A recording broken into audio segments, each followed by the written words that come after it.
I didn't want people to have to think about us when they were going through the excitement of like getting pregnant and having a child. Miscarriages are never a good thing. No, it's not something that people want to go through. It's a hard trial to go through. I still say ours was best case scenario. I wanted a child. I was excited to have a child. I was hopeful to have a child, but it wasn't, weighing on me so emotionally. Well, I would be lying if I said I didn't every single month get my hopes up, thinking this could be the magical month that happens. If you hear nothing else in this podcast, please don't ask people when they're going to have kids. Let's just take that off the table completely.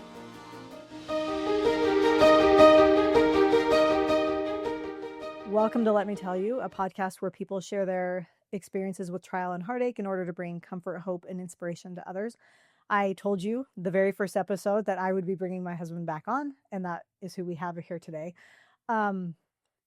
I'm really excited about this episode because last month, it's November right now, this might come out in December, but in October, it was Infant Loss and Infertility Awareness Month. And so my feed, I just kept seeing stories of people going through it and the heartache. And because it's something we went through, I was able to channel right back to all those feelings. And I thought this is a topic that needs to be discussed because I think so many more people are going through it now, or at least we know more people are going through it now. But I also wanted to do this together as a couple because I think you rarely get both sides of the couple talking about going through the same trial. And so I wanted to bring my husband on to talk about this. So thank you. Thank you for having me. It's my favorite podcast. Oh, I'm excited to be sure it is. a guest on my favorite show. I'm sure. So we got married in 2002 and good job. Yeah, we did awesome. I always remember. I always remember. We forget our anniversary. We forget now, the day, but yes, the year's always sketchy. But we got married in 2002 in July, and it was before the end of that year we decided to start trying. A friend of mine had a baby. We were at the hospital when she had her baby, and that just did us in. And so we're like, let's start trying. Due to some family stuff that I have, some genetic things, I kind of had the idea that it would be a struggle. Maybe, I kind of had that in the back of my mind. And so we're like, what do we have to lose? Why not get started trying? So of course we tried. For the first year, nothing happened. And most doctors won't even talk to you until you've been trying for a year, which that's so hard because every single month you're getting a negative test and you can't do anything about it. You don't know why. Every month you gear up like, okay, this is going to be the month. And you go through the psychological, and then we could tell our family at this time and we can do it this way. You get your hopes up and another negative test and you just fall right that. So what would you say when you go back to those days before we met with the doctors even? What were those like for you? Do you even remember it? I mean, not really. I don't think the first year was too much of a roller coaster. So I always thought, if it takes a little bit of time, I don't think we were too stressed out about it, if I remember right. Yeah. Kind of, and again, this is just from my perspective.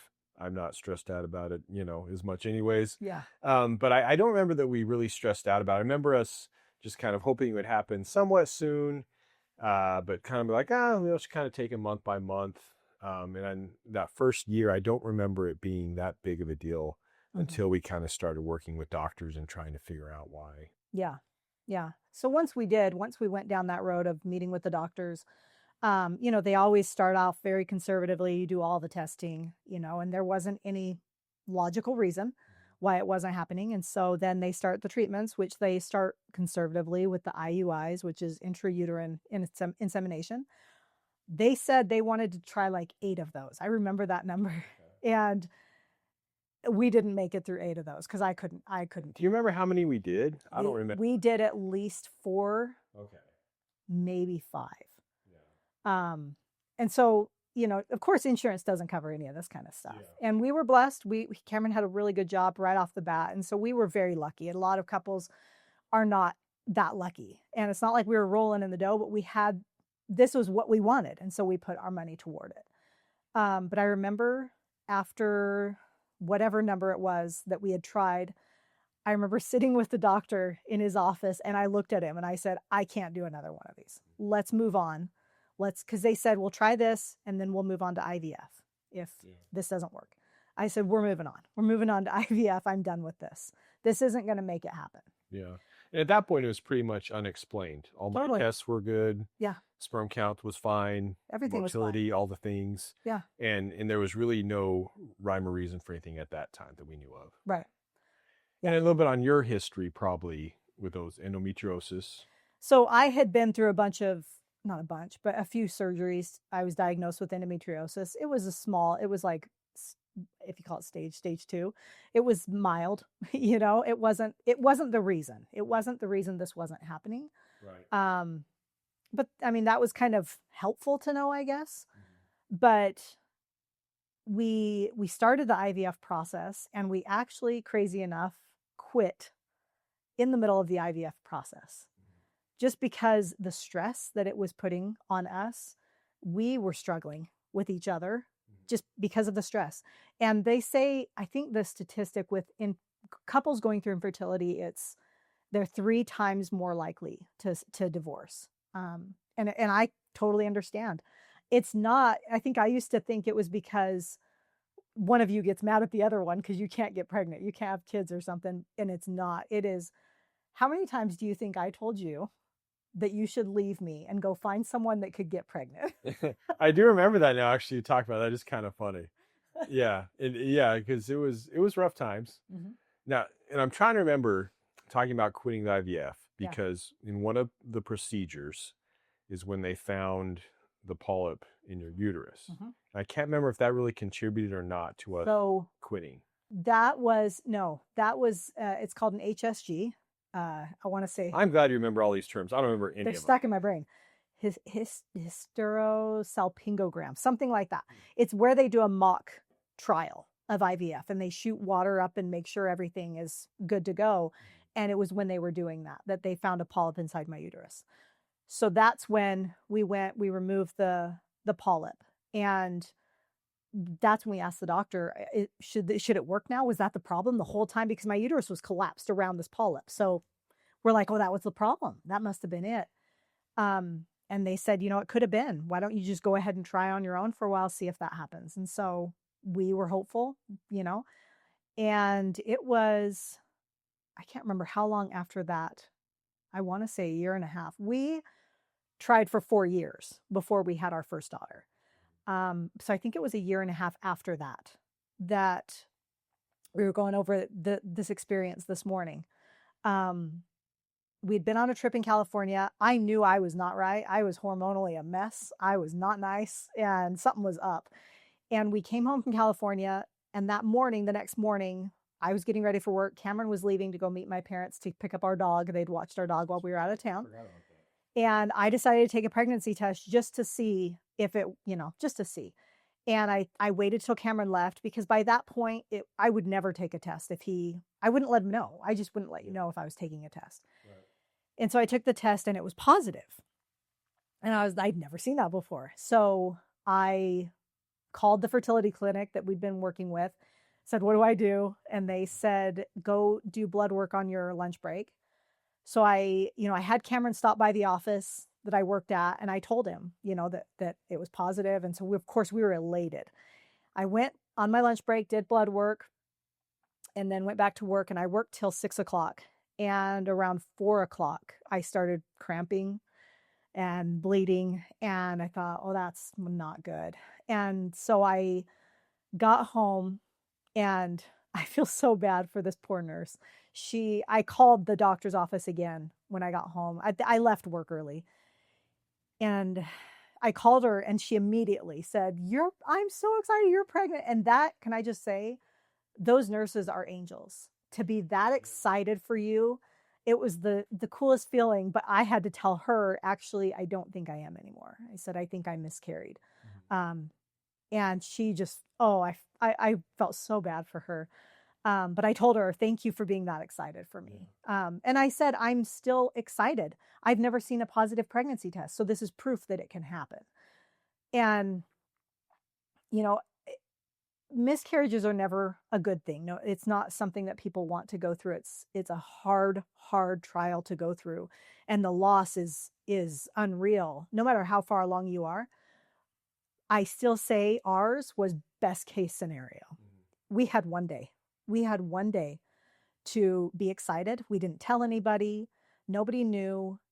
And it was proof. I saw it as kind of a tender mercy of like it's proof you can get pregnant. Here's your little, just so you know, it'll happen. It can happen. Yeah, I still think it's wild that it was that day Yeah. that happened.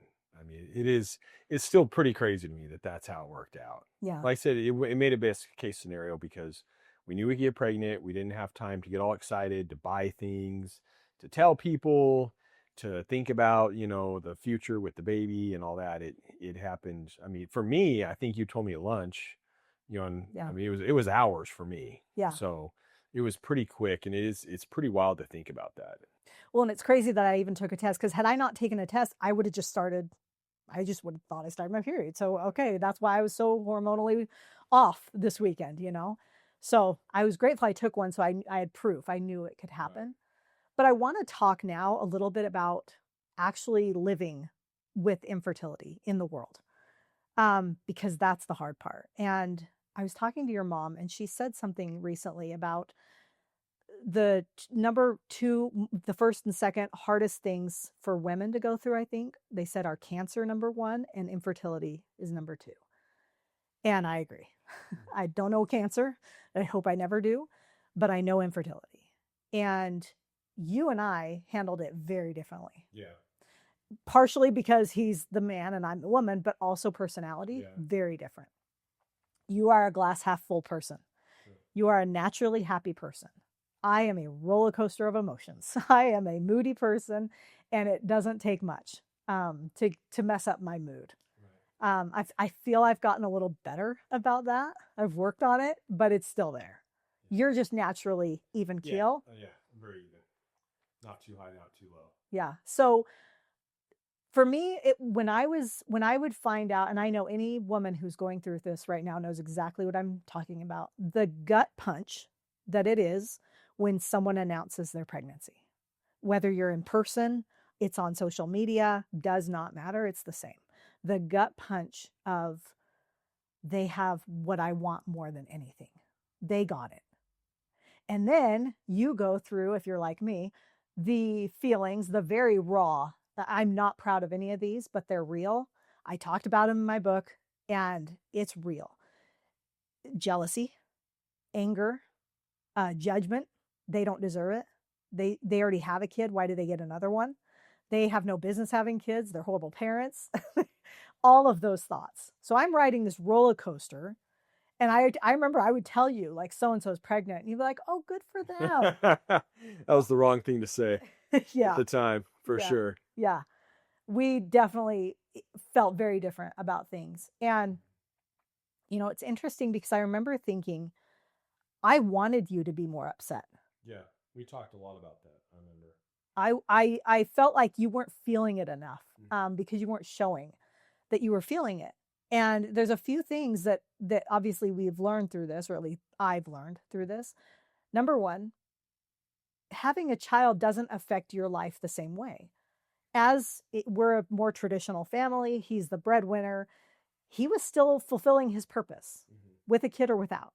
He's the breadwinner. He goes to work, he makes the money, and that didn't change. Whereas for me, I felt like my purpose couldn't begin until I had a kid, until I was a mom. That was my dream. And so I felt like I was just kind of floating around, not knowing what to do or who I was without having a kid. And I always tell people, I always said, if I could just see down the road and know I was going to have kids, I could calm down. I could enjoy life. But I think we say that a lot about everything. If you do have cancer, I just wish I could know that I would go into remission in 2 years, and I'll fight this and we'll get through it and it'll be okay. We don't get to see the future. So, well, I think too that, like I said, that it comes back also our personalities, differences. We've talked a lot more than just this, just the way we feel things. You're a very emotional person. You just feel everything deeper than I do in general. And so it was the same way. Like, I wanted a child. I was excited to have a child. I was hopeful to have a child. but it wasn't, weighing on me so emotionally. Mm-hmm. I just kind of like, oh yeah, it's just kind of the next step. We'll, if it happens, it happens. If not, we'll figure it out type thing. And it'll be a bummer, but, um, yeah, and I think that's why I just didn't feel that as much like when other people would get pregnant or another month of not getting pregnant. It was kind of a bummer, but like I said, being the glass half full guy that I am, it's not better or worse. It's just, I was genuinely happy for other people, and no judgment that you I weren't, was but it's just how I am. And, and I couldn't fake, not being happy for them. I couldn't fake like, oh, like pretend to be mad, I just couldn't fake that. And so it did make it challenging for us to go through it together. yeah. Yeah. And I don't know. I just think I tried to think about I thought everyone went through this the same way. And I've heard other women talk about how they deal with it and how they want people to announce their pregnancies or things like that to make it a little softer. Mm. I know for me, I always just, if I could tell anyone, like, just text me, just don't tell me in person, just text me. I don't want to be caught off guard. I think that was always the biggest fear, being caught off guard. There were many, things I would be at where we'd be at a lunch or a dinner or something like that. And someone would be like, well, we just found out we're pregnant. And I couldn't trust myself in that moment to react well. I would immediately go silent. I mean, I wasn't going to yell at anyone or anything like that, but I didn't know if I was going to start crying. And then that's embarrassing because you're taking away like this exciting moment. So I would tell people, text me, because I can't trust myself. I can't trust that I'm going to be, have a good enough reaction with you guys. So that was hard. Was there any, I don't know if we ever talked about this, was there any part of you that was genuinely happy for other people, or was it kind of overshadowed by the issues that you were having with infertility? I was happier for the people who I knew had been trying. That's true. That's a good point. For Because a we did long have time. people that we knew were going through infertility, then they would get pregnant. Mm-hmm. I was happier for them, but that was even harder because they were leaving. Like they were our people, and then they were leaving our group. They were our club.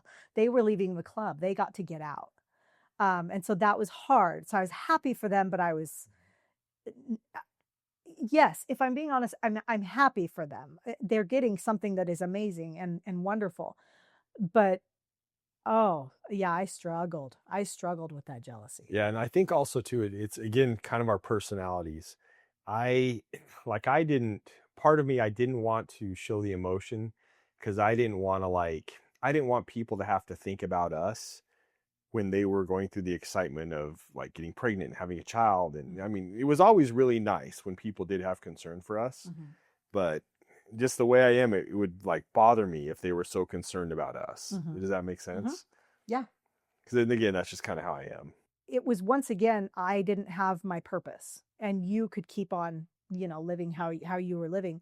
But another thing that I realized very, it was a stupid thought on my part to want him to be more emotional about it, because that would have killed me. That would have killed me. Going through infertility as a woman, all the feelings that you feel, you get the jealousy, you get the anger, you have a weird guilty feeling. At least I did. Mm-hmm. Even if it's not like they've proven it's not you that's making it not happen. You feel guilty, or I felt guilty that I couldn't make you a dad. Mm-hmm. And that's why I would say you should just leave. You should just leave, go find a woman who can have babies, And on some level, I really felt that because I thought I'm the one keeping him from this. Does it sound silly at all now that you're talking about it now that you felt that way? I mean, I knew we're good together. Yeah. But because none of my girlfriends got pregnant either. So that wasn't the issue. No. I mean, yes, on some level it sounds silly, but I think it would have taken a burden off of me. I mean, I didn't mean it. Right. But part of me kind of did. Because I don't know, I think also like when you were talking about, because we talked about it this morning, how it would have wrecked you if I was more emotional. But I think to a certain extent, I think it would have been helpful if I was a little more emotional about it. Yeah. I think that would have been helpful. But then again, it wouldn't be authentic. No. And I think it's important in a relationship, whether it's this or any other thing. We've talked about it. We've joked. I think we talked about in the first episode how sometimes I have to be like it's okay that we have different opinions about this. It's fine, Yeah. Yeah. because we're different, and that's, if we were these. I think I always say if we thought the exact same, life would be boring. Yeah. And I think it's the same with this or anything. I had to be authentic about it. I think you'd rather I be authentic than try to pretend like I'm more emotional about it, or because I did feel some of it. Of course, just not to the extent that you did. I remember going through it and being, we're members of the Church of Jesus Christ of Latter-day Saints. We have lots of kids. In our church, we have lots of babies. People are always having babies. And the first Sunday of every month is when they typically do baby blessings. And so a baby's usually around like a couple months old. And so there were a few Sundays a year that we would either purposely not be there or show up late. I would always try to keep track. Is there going to be you don't know if there's going to be a blessing. So you're thinking, who just had a baby? Could it be this month that they blessed the baby? Because it's stuff like that. You can't trust your emotions. I could not trust my emotions to handle that well. And I remember one time visiting your parents going through this with me. They were saints, your whole family. They were saints, dealing with me. But we were up visiting, and it was not the first Sunday of the month. So I was completely caught off guard, and they were blessing two babies. And I don't cry in public. That is not something I do. I really try to avoid it at all costs. I got up mid-blessing, sobbing, like out loud, because I was so caught off guard. Yeah. And it hit so hard. And I think it was because I was with your family. And once again, I'm thinking I'm the reason that they don't have a grandbaby. You know what I mean? It was all these thoughts that you put on yourself that they're not thinking. Well, I think also, if I remember right, I think my mom was pretty emotional too. Absolutely. Yeah. Absolutely. That was one thing that was a part of this whole episode. I talked to Cameron about it before, is I want this to be, if we succeed in this episode, I want this to be something that someone going through infertility can share with their family and friends, to be like, here, they said it. This is how it feels. These are the feelings I'm feeling. And someone else articulated it, so it validates it. Your mom, I remember, so Cameron's the oldest. He has a younger sister. Your younger sister, obviously, she got married later than we did, but she got pregnant. Mm-hmm. And that was hard. That was so hard, because you think, we got married first, we should have the first grandbaby, all the rules that you think about that they weren't following the plan. And I should learn my life does not follow a plan that I set. And I remember not even wanting to go up to visit. And it wasn't because I was angry at them. It was because I didn't want to fall apart. And I remember your mom saying, we want you here, and we will cry right along with you when you come up. They totally were wonderful. They got it. They totally got it. But it was still, I remember, like Mother's Days, obviously. Yeah. We would go out of town purposely. Yeah, we're talking about this because we were with our friends Rick and Becky, and Rick was just here a couple weeks ago doing my windshield, and we were talking about it back in the day. Because they were able to have kids as well, and we have some kids kind of in similar ages now, and so yeah, it was weird to think about years ago, but it was nice having other couples that we could kind of commiserate with. We could travel. Mother's Day, we would go on vacation with Rick and Becky for the weekend, just kind of have an escape from everything, go lay by a pool, and it was awesome. It made it helpful for sure. Yeah, and I think having other people you can bond with that helps a ton. That's actually something I was going to talk about. Is I'm not a lot of people, I think, that go through it. You think you're going through it alone, like you're the only ones. You see everybody having kids, and you don't think that anybody's going through what you're going through. And I think nowadays, it's a lot more visible people that are going through it, and you don't realize how many people are going through it or have gone through it and understand what you're going through. Yeah. And I don't even think I told you about this, but in our church, I'm with a youth group, and we're the 14 and 15-year-olds, and there's 3 other leaders that I'm with. And a few weeks ago in class, we were talking about just going through trials and how we get through them, and, relying on God and things like that. And one of the other leaders was talking about their infertility that they went through. Hmm. I didn't realize they had gone through it. One of the other leaders said that he started talking about it. They went through it also. Wow. So four of us leaders, three of us had infertility issues, had a hard time having children. Oh. And I remember when we were going through it, I remember people there in our congregation that talked about the issues they had having Mm-hmm. children, and they were very understanding and they knew how hard it was. And so I think it's okay to be able to share it with people. Like, it's not something you need to keep to yourself. I think it's so prevalent now that if people haven't gone through it, they know somebody who's gone through it, they have a family member that's gone through it. Mm-hmm. They have a close experience with someone. If they haven't gone through it, they've been close to someone that's gone through infertility. Mm-hmm. So I think everybody's very understanding of it now. It's hard to fully understand unless you've gone through it yourself. Mm-hmm. But I think it's great if you've gone through it, with somebody that can be like, oh, I remember when they were going through this, how that affected them. I think that can be really helpful. So I think it's important to be able to share it with other people. Don't feel like you need to hold it in when all of your friends are having kids. You don't want to rain on their parade. People are understanding. They want to help. And more people than have gone through it. Yeah. And I think it's good to talk about, to let people know, like I said, how they can help you, not even help you, but how they can, what to say, what not to say. A lot of people, there's other people I've heard other women say, no, I want you to tell me in person. If you're pregnant, I want you to come tell me in person. Um, we still want to be invited to the baby showers. We don't want to be blocked off because, and left out because it could hurt. Um, but I think there's always very kind ways to do things. It's always, I got a lot of, you don't have to come. I totally understand if you don't come, but I wanted you to know you were invited. Just that kind of stuff goes a long way. It's really, really helpful. But I just, it's such a mental game, especially for a woman to go through infertility. You go through so many emotions and feelings that you're not proud of, that make you feel like a worse person. It's a mind game because you don't know if it's ever going to happen. So I remember after a while, of course, what does everyone say? Well, why don't you just adopt?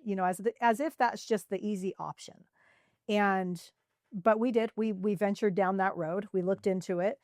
And it was the only time that we talk about, like in the scriptures, it talks about the stupor of thought. Like when you're trying to make a decision and it's just confusion, you're not, nothing's becoming clear. That's how I felt with adoption. That the first time in my life. And I thought, this is not the road. This is not what we're supposed to do for us. This is not our path. Yeah, I remember the guy that we met with was great. Mm-hmm. A really good person that was really trying to help. And for some reason, we just really struggled with the paperwork, getting the process going.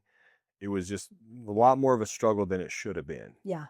And that's when we were kind of like, man, this just does not seem right. Mm-hmm. But at the same time, we didn't know, like, are we going to get pregnant? Why isn't this work? We're not able to have children. Now the adoption thing isn't working. I remember just kind of being conflicted at the time, but we just, for some reason, it just didn't feel right to adopt. I remember the week, it was within a day or two, the same days, that we found out about the polyp in my uterus. So I was going to have surgery because I thought, okay, we'll have surgery in like a few weeks. And he's like, oh no, we're doing this now, like in a couple days. I was like, oh, okay. Our dog, Cameron, had bought me a cute Brittany puppy, got parvo, was in the animal hospital, racking up our credit card bill for a week with blood transfusions from a Great Dane. I remember all this time. This is all within like a day or two. And I remember talking to my dad. I remember exactly where I was on the freeway talking to my dad on the phone. And I said, so we can't even have a dog? Like we can't have babies and we can't even have a dog? Like what is going on? What did I do wrong, to deserve this? I was in a pity party moment for sure. But I just, that was such a horrible week. That was such a horrible week. But as we, moved along through the process, I remember being up at your family's house, and it was around Christmas time. It was in December.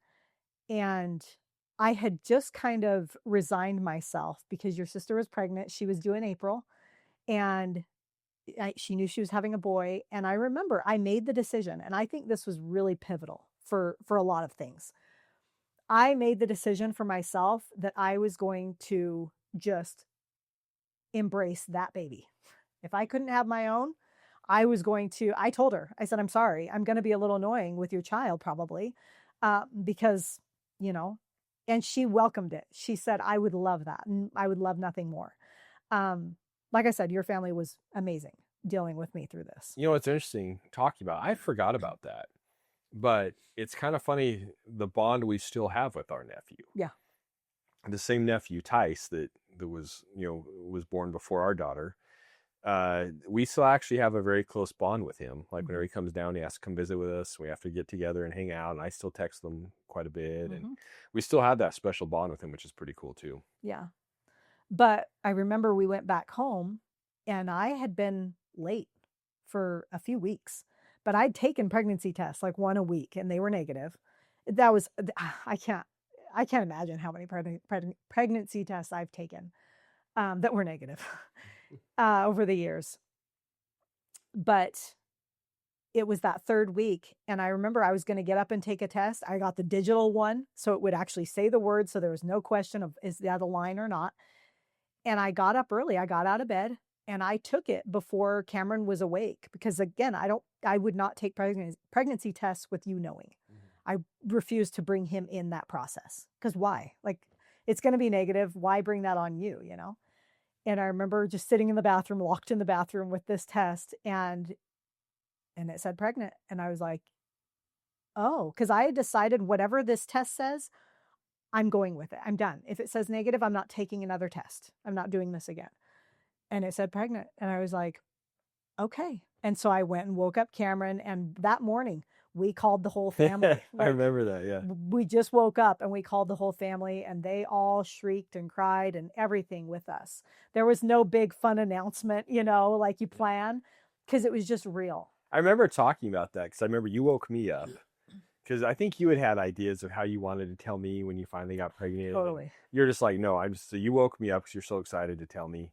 And then, yeah, I remember talking about it and we're just like, let's just call everybody. Like, let's enjoy this moment. Yeah. Because we've never got to enjoy this moment before. Yeah. No matter what happens, let's enjoy this moment and be able to call everybody, tell them we're pregnant. Yeah. Because the last time we only had a day. Yeah. We had to work. We didn't have time.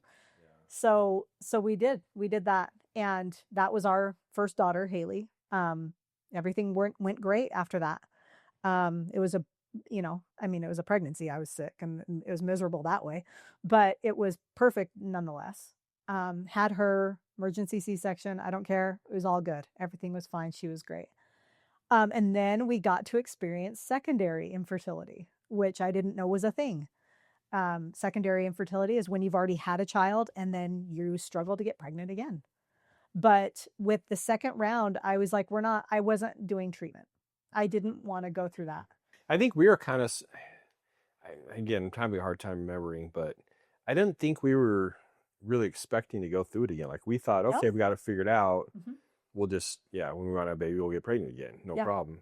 Yeah, we thought for sure now that it's happened, it'll happen easier. Right. You know, my body's figured it out, so it should work. No, it did not. And we didn't start trying for a while because I knew I kind of wanted a space between the kids. But yeah, we started trying again. We tried for another 2 years with our second. And then I resigned to the fact that we weren't having another one. And I thought. By then you were super old. I was so old. You were an old lady at that point. So old. I was 30. I wasn't old yet. 32. Yeah. I wasn't old yet, but you were. He is a year and a half younger than I am. But we were just kind of like beggars can't be choosers. We got our child and let's just be happy. And she really was like the easiest kid on earth. She was normal kid stuff, but she was easy. Entertained herself. She was just super easy. And then I remember being late again. And again, I remember I took a test.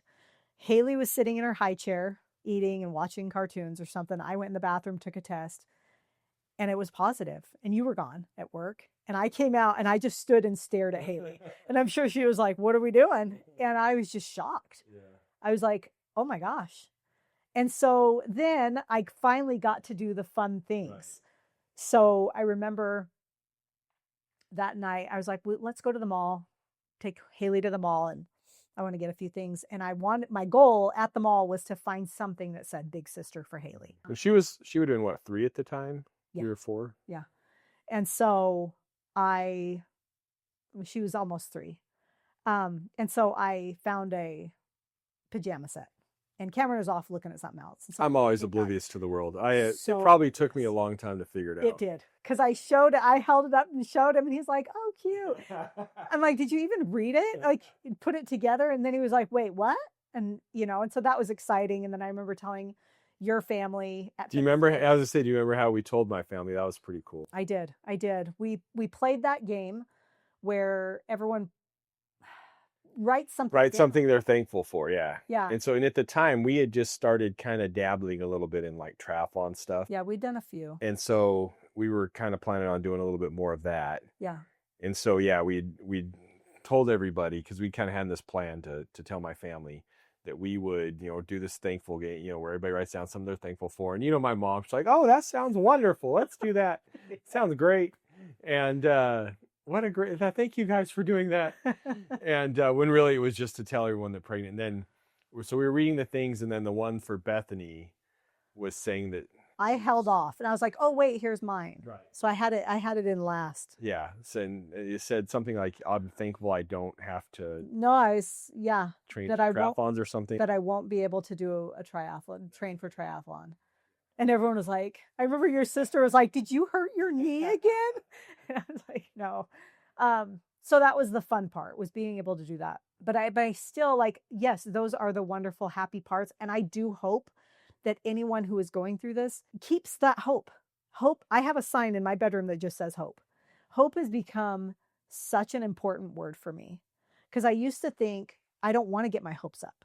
I don't want to do that. That's stupid. You just shouldn't. Well, I would be lying if I said I didn't every single month get my hopes up, thinking this could be the magical month that happens. Or especially after trying another procedure, the day that you have to test. You do the procedure, that it's about 2 weeks, and there's a specific day where you take the test. And that day is either going to be amazing or it's going to be horrible. And I want people to really understand and give their friends and family members that are going through this so much grace. This is the worst roller coaster you could be on, because it's something that you can't just manifest. You're really out of control on this one. There's things you can try, does not mean that they will work. Yeah, nothing's really guaranteed in working. No. I don't know. Maybe it is now. It's been a while since we've been through it, but it seems to be it's still pretty much the same way, because we still know people who've gone through infertility. Yeah. At this stage, and have gone through it for years. And yeah, that's the hard thing about it. It's a test of your faith, because there's nothing, no matter what you do, you're still out of control. You can do everything in your power to make it happen, but you ultimately can't just force it to happen. There are options to try. A lot of people don't have money for that, especially nowadays. Yeah, I can't imagine because I remember the cost of it at the time. Yeah. I was like, well, that was a lot of money. So it's probably double that now, which is or triple it. Who knows what it costs now? Well, and just money is harder right now. The economy, everything like that. It's so messed up. It's a messed up trial to want something so good and so healthy and so righteous, honestly, and to not be able to have that, to not be able to do that. It's such a mind game. It's really, really hard. We were just talking to some friends, or a friend the other day, and she was telling us about her kids and what they're doing nowadays. And she mentioned that, her son is, him and his wife are going through it. And I kind of stood and talked to her about it. And I said, well, I want to actually do an episode about this. She said, please do. Please do. People need to know more about this and what it feels like, I feel like. And it's just something that you just got to give people grace. You got to let them react however they react, and just let them know that you're there for them. And there's no right way to go through this. And it's interesting, because anyone who asks me, I tell them, because they'll say, well, what was the problem? Did they ever figure out the problem or anything? I said, oh, this was a spiritual journey. This was not a scientific journey. This was not a biological journey. This was a spiritual journey. When I look back, obviously you know, experience things going forward, but you understand them looking back. And for that trial, every little piece of it, I can make sense of. You know, there were some things that before we even had our first child, we had to be on the same page with. We had to get some things worked out so that we were good and solid and on the same page. And then I remember, you know, like I said, it's a spiritual thing, and this is how I see it, and I can't really deny it. I remember my parents were wanting to go on a mission, and my mom's fear was that they would go on a mission, and I would get pregnant. And I said, well, it hasn't happened in 4 years, so that's probably not going to happen. So you should go. You know, I don't know if she was looking for permission, but I said, you should go. That's what you should do. You can't wait around on me. And so they, you know, decided to go on a mission, and I got pregnant with Haley. And I believe that was an answer. I believe that was a test of faith. And through their service, we were blessed with Haley. I was trying to remember the timeline. Did we have Haley while they were on the mission? They left when I was 7 months pregnant. Okay. They went to the Philippines for 1.5 years when I was 7 months pregnant. And going back, I wouldn't have it any other way. Of course, I would have loved to have had them there when I had Haley. But if that's how we had to get Haley, was them going on a mission, I wouldn't change a thing. So yeah, with Jory, they were here. They were here for Jory, and then they left. They left while she was a baby, right? Yeah. Because then we met them on their way home on vacation. I knew Jory hadn't really. So that was another faith story for us. After we had Haley, you know, she was a few years old, and my mom again said, we're thinking we need to go on another mission. And part of them going was they were being asked to go. They were being requested back to the Philippines, actually. And again, I said, Mom, I said, you can't wait on me. You can't. And I think I probably made a joke like, you know, you went on your first mission. We got Haley. Maybe we'll get another one, you know?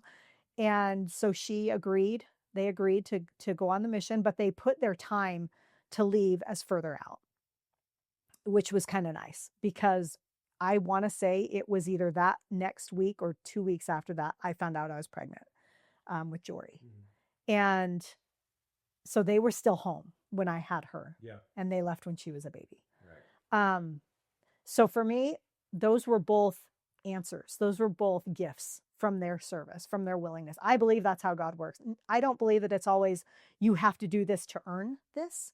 I just believe we're blessed when we serve in all different kinds of ways. Well, and also too, I was seeing kind of along those lines. I was thinking about this morning as I was thinking about what we talk about today. And we believe that all things happen for a reason. Mm-hmm. And it was kind of what we were talking about earlier. Like, what if we have to go through this and it's, you know, kind of a challenge? Mm-hmm. You know, obviously we were meant to go through this. Mm-hmm. There was a reason for it.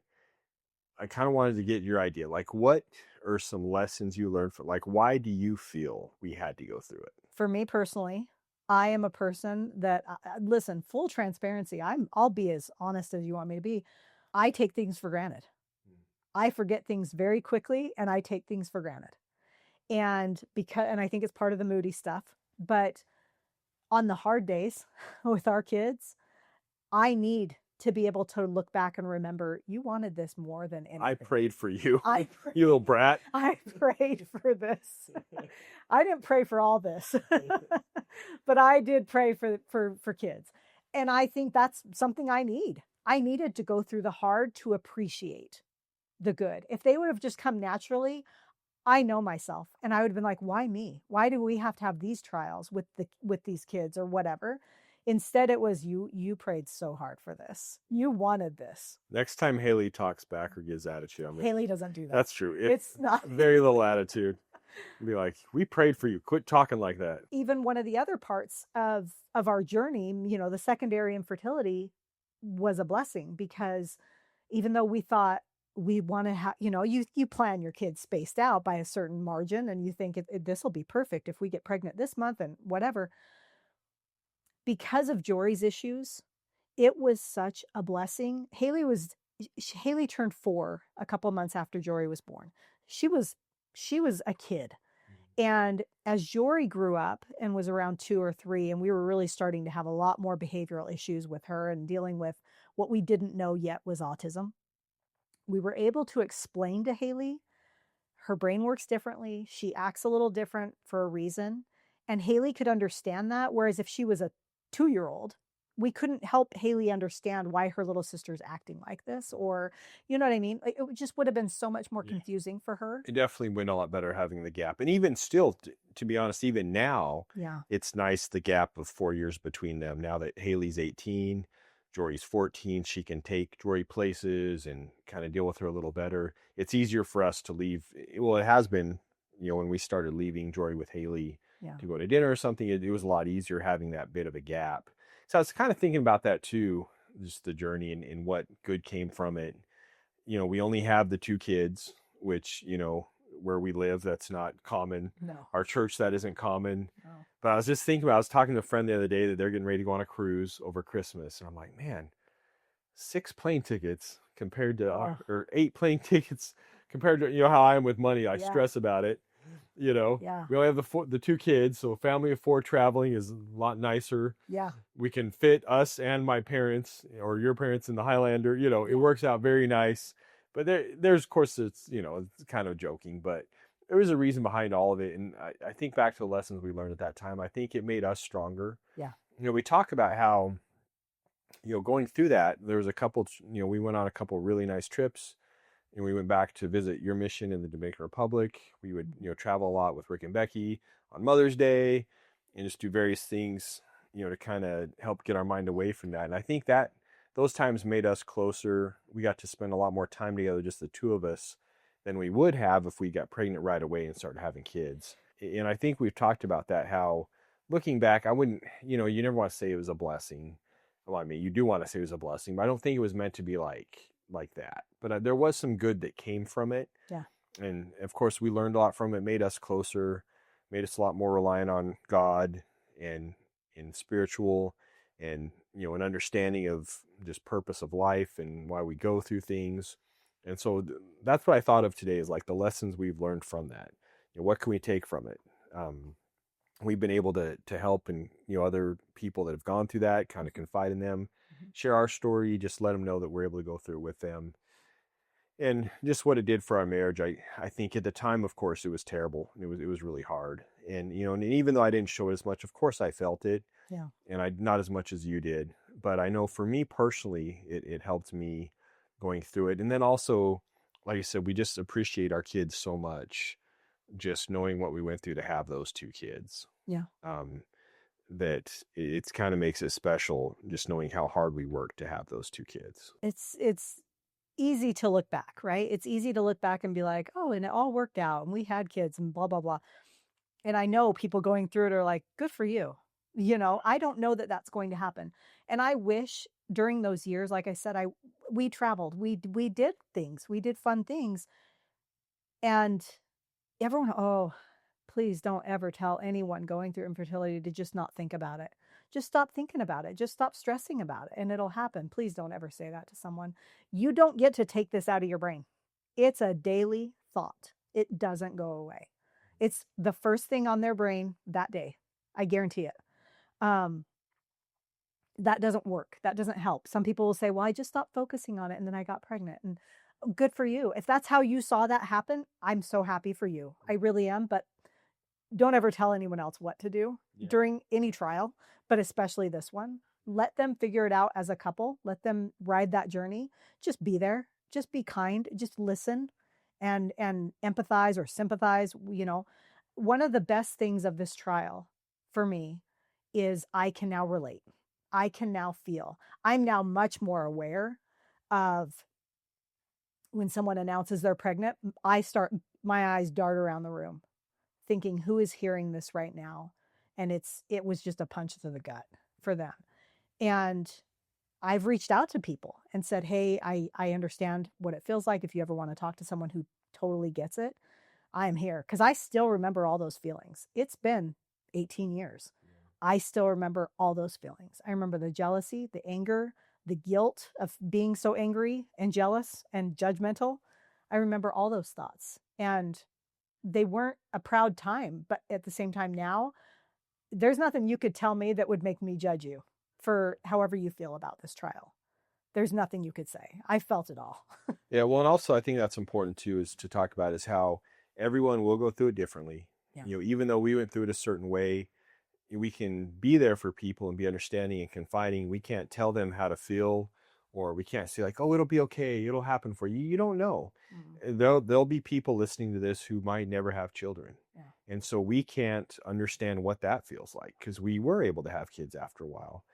But, just the understanding of sensitivity to it, the reasons for it, as far as, trials we're supposed to go through. We can always be there for people, confide in people, even though our experience might be a little different. I think just the sensitivity to it just really helps a lot. It's funny because now when I see a couple that doesn't have kids, I automatically assume they're going through infertility.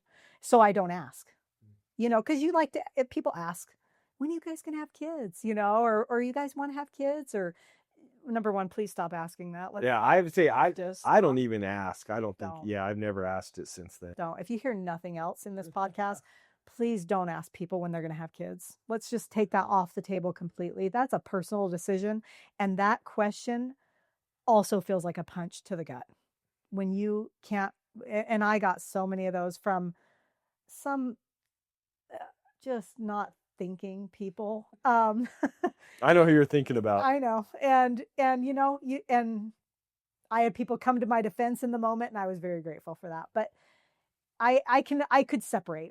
I knew they were not all there when they asked that, but let's just not ask people. Just assume if they don't have kids, just assume they're going through infertility and give them grace. They may not be, but at least you will fall on the side of care and concern and sensitivity rather than saying something that could be really, really hurtful, not intentionally, but hurtful.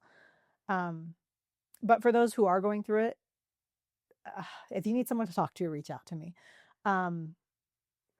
It's a journey. It's a personal journey. And there are things that you need to learn through this trial. There are things that are just for you, just like they were for me. You will look back one day and you'll be able to piece it all together. I promise you will. But all I can say is try to be, and this sounds so trite and I don't mean it this way, but if I was talking to myself back then, I always say on my last episode, or my last question on each episode, if you were talking to someone going through this, what would you tell them? I would tell them, do what you got to do. If you need to skip Mother's Day completely, call your moms the day before and just ignore it and go out of town. Go do a staycation. Go somewhere where you won't think it's Mother's Day and do something that you can't do if you're a mom. Do that. Actively fight against it if that's what you need to do. Focus on what you do have. If you have a good, loving spouse, there are lots of people who don't have that. That was one thing I really could always count on. I could always say there are lots of people who would be wanting what I have, and I need to be grateful for that while I'm in this spot. It's hard to do, of course. It's hard to be grateful for what you have when you're going through any trial. Yeah. But especially with that. And then, be as honest as you have to be with those around you. But take care of yourself and just know that there is a plan. I promise you, there's a plan. There's a reason. You'll get to see it one day and it'll make sense. But for the meantime, hang in there, and we love you. Thanks for watching.